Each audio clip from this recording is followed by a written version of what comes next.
నీ కొడుకుని తీసుకొచ్చి ఒక షాడో ముఖ్యమంత్రి వాడు ఈరోజు నువ్వేమి లేవు, నువ్వు ఒక అసమర్థుల్లాగా మూలబడి ఉన్నావు. అదేవిధంగా ఇక నీ కొడుకు ఇష్టం వచ్చినట్టు వాడికేమీ తెలియదు, ఓనమాలు కూడా రావు రాజకీయాల్లో.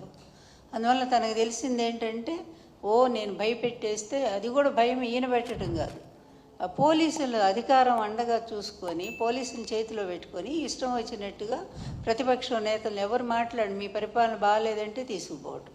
అదేవిధంగా ముఖ్యంగా ఈ రాష్ట్రంలో ఈ 1 ఇయర్లో ఆడపిల్లల మీద జరుగుతున్నటువంటి అత్యాచారాలు ఇంతవరకు స్వాతంత్రం వచ్చాక రాజకీయ చరిత్రలో, అంతకుముందు ఎక్కడో నిజాం టైంలో రజాకారుల ఉద్యమాల్లో మహిళల మీద అత్యాచారాలు దారుణంగా జరిగాయి అనేది మనం విన్నాము. బ్రిటిష్ హయాంలో అలాగే జరిగినాయి, ఎందుకంటే పోరాట వీరులను వాళ్ళు ఆ విధంగానే ఆడవాళ్ళని చెరిచేవాళ్ళు. కానీ ఈరోజు ఇది ఒక ప్రజాస్వామ్య దేశం, ప్రజాస్వామ్య పరిపాలన అనుకొని మీరు అనుకుంటున్నారు, మేమైతే అనుకోవట్లేదు. ఈవీఎంల సాయంతో వచ్చినటువంటి దరిద్ర పరిపాలన మీది ప్రభుత్వం ఇది. ఈ ప్రభుత్వంలో మీరు చేస్తుంది ఏంటంటే ఇదిగో ఇట్లాంటి అనాచారాలు. మీ పార్టీ వాళ్ళు ఏదో పని చేసినా సరే వాళ్ళకి ఏ విధమైన శిక్షలు లేవు. వాళ్ళు మహిళల్ని భయంకరంగా మరి మీ సోషల్ మీడియాలో ఇష్టం వచ్చినట్టు వాళ్ళ వ్యక్తిత్వ హననాన్ని చేస్తుంటే దానికి ఏ విధమైన శిక్షలు లేవు. కానీ సాక్షి మీడియాలో ఒక అనలిస్టు ఒక విషయాన్ని చెప్తూ దాన్ని మాట్లాడితే దాన్ని తీసుకెళ్ళి కొమ్మినేని గారికి అంటగట్టి అప్పటికప్పుడు ఆయన మీద కేసు పెట్టి తీసుకెళ్ళి ఇదా మీ పరిపాలన, ఇది సుపరిపాలన అంటారా? మీరు నిజంగా నిజాయితీగా ఒప్పుకోండి, ఒక్క పాయింట్ అన్న నిజాయితీగా ఒప్పుకోండి అయ్యా మీ తండ్రి కొడుకులు. ఇక ఆ 3 ఆయన గురించి ఎందుకు మాట్లాడాలా? ఆ 3 ఆయన ఒక వేస్ట్ ఫెలో అనేది అర్థమైపోయింది. ఎందుకంటే ఆయన అందుకే సనాతన వేషం వేసుకొని రాష్ట్రాలన్నీ తిరుగుతున్నట్టున్నాడు ఇక్కడ ఏం చేయలేక. అందువల్ల ఇక ఆయన గురించి వేస్ట్ మాట్లాడటం కూడా వృధా. ఎందుకంటే ఆయనకు నాయకత్వ లక్షణాలు మొదటి నుంచి లేవు, ఎదిరించే తత్వం అస్సలు లేదు. చంద్రబాబు పిలిచినప్పుడు వచ్చి జగన్ గారిని ఒక తిట్టిపోవటానికి మాత్రం ఉపయోగపడతా ఉన్నాడు. కనీసం మీ పక్కన స్థానం కూడా ఇవ్వనంత స్థితికి దిగజారిపోయాడు, అతను సంపాదించుకోలేకపోయాడు. అందువల్ల ఇక అతని గురించి ఎక్కువ మాట్లాడకూడదు. కానీ మీ ఇద్దరు కలిసి ఈరోజు రాష్ట్రాన్ని ఏ విధంగా చేస్తున్నారో ఒక్కసారి ఆలోచించండి. మీరు ఆలోచించట్లా, ప్రజలు ఆలోచిస్తున్నారు, ప్రతి క్షణం ఆలోచిస్తున్నారు. ఎందుకంటే శ్రీశ్రీ గారు అన్నట్టు మదమెక్కిన తురంగాలు అన్నట్టుగా మదం పట్టినటువంటి గుర్రాలు లేకపోతే ఏనుగులు ఇవన్నీ కూడా ఇష్టం వచ్చినట్టుగా ప్రవర్తిస్తూ ఉంటాయి. వాటికి ఉచ్చము నీచము జ్ఞానము ఏమీ తెలియదు.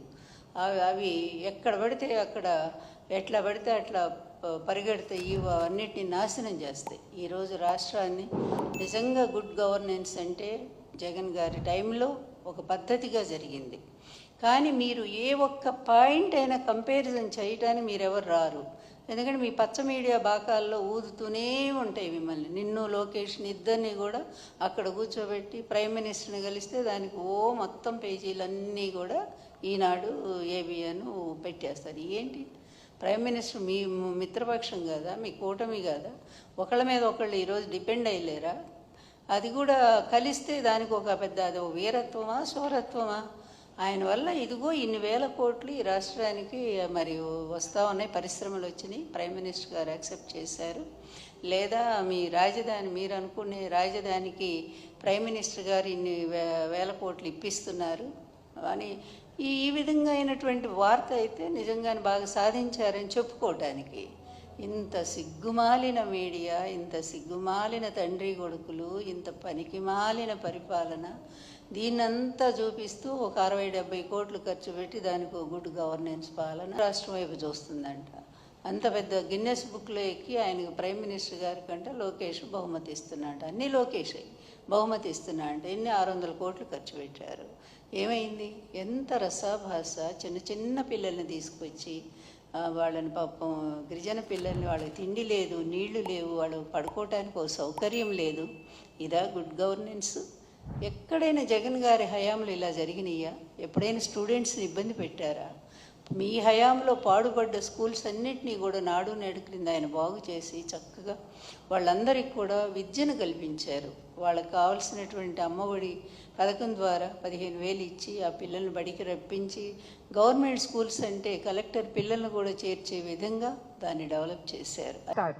ఈ విచిత్రమైనది నేనైతే ఎక్కడ చూడలేదు. మీరేమన్నా చూసారండి ఇది ఎక్కడన్నా ఎప్పుడన్నా? అని నాకు చాలా నమ్మకం చంద్రబాబు నాయుడు గారి మీద. ఆ రోజే అనుకున్నా తిప్పి వాళ్ళకి ఈయన ప్రశ్న వేస్తారని. అదే జరిగింది. వాళ్ళేమి దానికంటే కూడా ఏం చేయలేకపోయారు, వాళ్ళు ఏం ప్రశ్నలు అడగలేకపోయారు. ఎందుకంటే వాళ్ళకు కూడా తెలుసు ఈయన ఏం చేయరని. ఎవరి కోసం అండి? ఆంధ్రప్రదేశ్ ప్రజల కోసం. ఆయన ఊపిరిలో ఎప్పుడు మీరే ఉంటారు. ఆయన ఆలోచనలో ఎప్పుడు మీరే. ప్రజలకి ఏమి చేయాలి, వాళ్ళకి ఏమి చేస్తే వాళ్ళు సంపాదించగలరు, రాష్ట్రం ఎట్లా అభివృద్ధి అవుతుందని.